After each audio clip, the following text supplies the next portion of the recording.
Once I'd done that, then I felt an urgency about getting the Corona, getting the engine taken out of that one and putting the 6-cylinder in it. Now, I don't know why that would be necessary, but I did know that the Celica didn't have an engine in it, and it does now.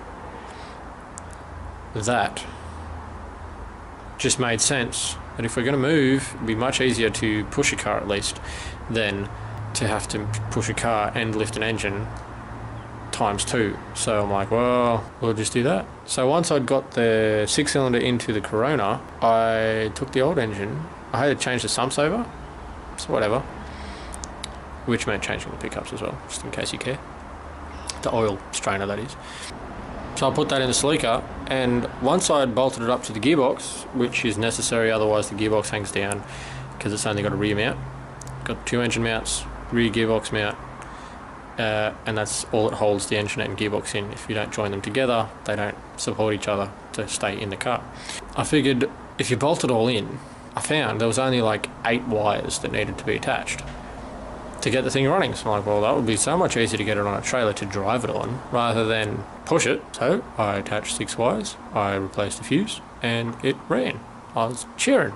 Then I had no exhaust for it, so I tacked on a muffler straight onto the headers, made it rather quiet comparably. It is still very, very loud and sounds very cool, but it's not quite as loud for the neighbours as a car with just headers, like the old drag cars and hot rods and stuff.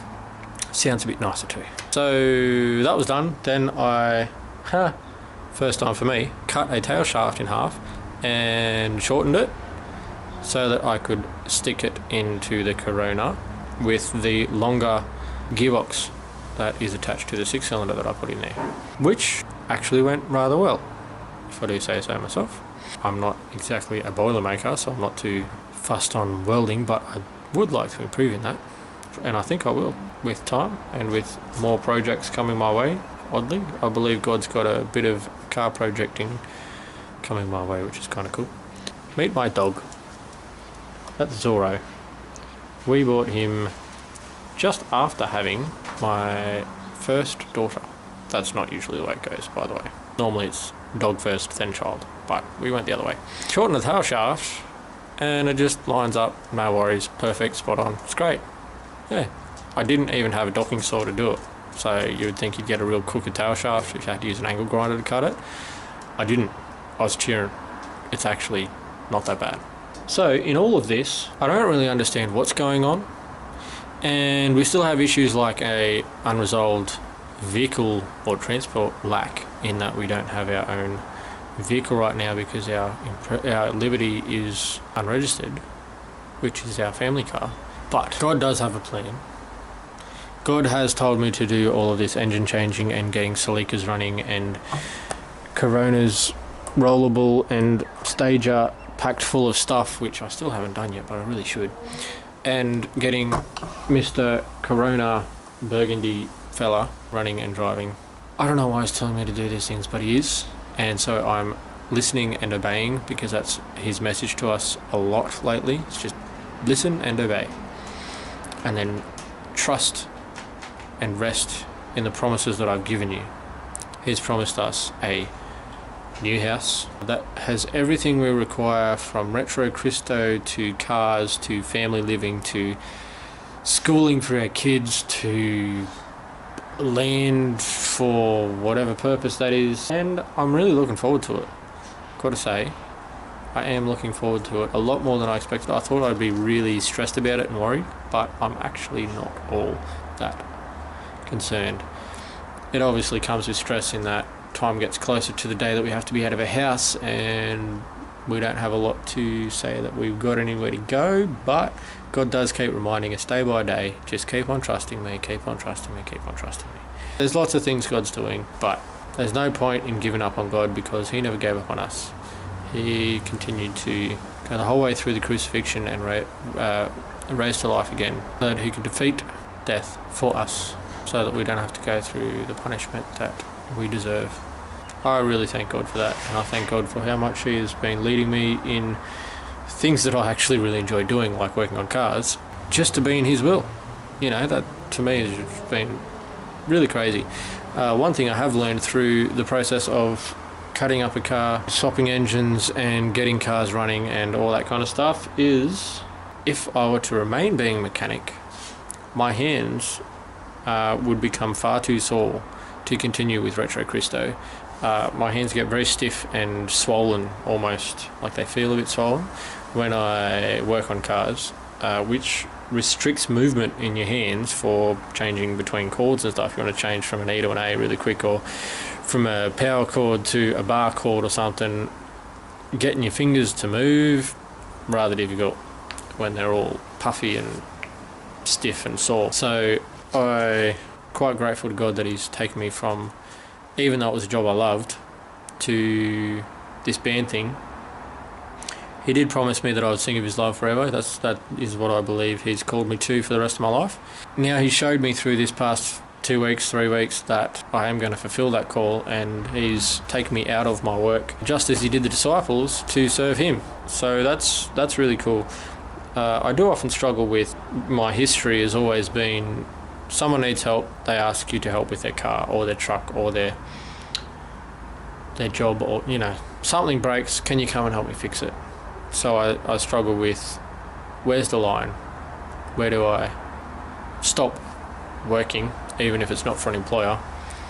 And if it is for an old employer, do I still help them, or is that doing the wrong thing? Because that's what's always been the right thing. You help people out with their broken stuff. Now I need to obey God, and He's called me out of fixing things, out of the mechanic game, out of damaging my hands and my body, so that I can best play the guitar and sing and that kind of stuff. Which is another thing, in the mechanic game you can get very severe lung damage and that kind of thing from the old school, like this age and previous, brake dust, that kind of thing, which obviously is not good for singing. So that's another thing. It can be worse than smoking, so I hear. Good old TAFE days. It's very interesting, just the journey that God's taken me on, and I tell you what, I wouldn't want to be doing it without Ash. I would be not strong enough to put aside my passions for doing the things that God wants me to do. She's been a great encouragement to stick to what I know God's told me to do, and a great encouragement in maintaining my own beliefs, as far as remembering the promises that God's given me and the call that He's put on my life, and telling me to stop working. That was a massive change for me, to go from being the most capable person that I knew, from doing flips and tricks and breakdancing stuff, to fixing anybody's car or truck or motorbike or anything with an engine, to all of a sudden doing nothing. Like, I literally just had to lay down, sit down, stand up, and then lay down again. That was all I could manage to do for months. If I didn't have Ash, I just would have been totally devastated. So even in that, God has set me and Ash together to support each other and to work well together. And when Ash goes through her tough times, somehow God gives me the strength to step up and fill the gaps as well as I can anyways. I'm not as good as a cook as her. She's an amazing cook. If ever you get to try her food, mate, do it. You'll be disappointed if you don't. She rocks. She can make like a Vegemite sandwich taste like a Vegemite sandwich from heaven, pretty much. I mean, I don't know how legit that is, but far out, it may as well be legit, because she's good. So that's pretty much my story. If you're interested, shoot me a message on our website in the contact us link or something, and otherwise comment on Facebook, or I don't know, send me a video link saying, hey, I want to know more about your Celica or something. I'd like to hear from you and hear about what you think about what I've just told you. If you're interested, this is a 77 Celica. 77 Celica RA23. It's got a 2-litre engine, that is. It's a manual. Gotta love manuals. They're awesome. It's got one of them sweet as little forward folding bonnets. Blue seats. How cool are blue seats? A blue dash that I hand covered to try and protect the uncracked dash from cracking. Turns out it cracked anyway. And the back seat's also covered in blue to try and prevent further cracking. The top of the headrests started cracking. But this car has only 115,000 Ks on it since brand new. So it's like almost 40 years old.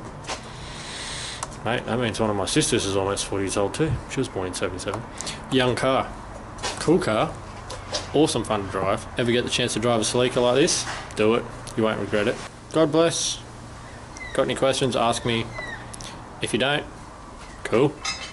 Have a nice day. Peace out. Whatever that means. Bye.